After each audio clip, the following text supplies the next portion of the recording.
এই যুব সমাজ আমাদেরকে জিজ্ঞেস করে, হুজুর ডিপ্রেশন সমাধান দেন, হুজুর মন খারাপ সমাধান দেন, হুজুর পড়ায় মন বসে না সমাধান দেন, হুজুর ভালো লাগে না সমাধান দেন।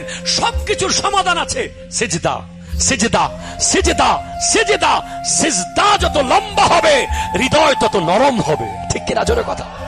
সায়েন্স বলছে, মেডিকেল সায়েন্স, আপনি সাইনোসাইটিসের সমস্যায় আছেন, নামাজ পড়েন।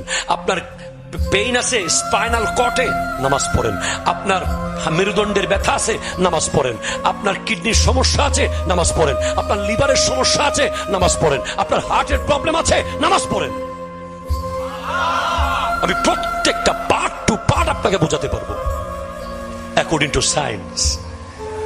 যেই মাত্র একজন বান্দা জাস্ট এভাবে কানে হাত লাগায়, আল্লাহু আকবার বলে তাকবীরে তাহরিমা করে, সায়েন্স বলছে তখন তার 2 আঙ্গুল থেকে কানের সাথে টাচের মাধ্যমে একটা বিদ্যুৎ প্রবাহ শুরু হয়,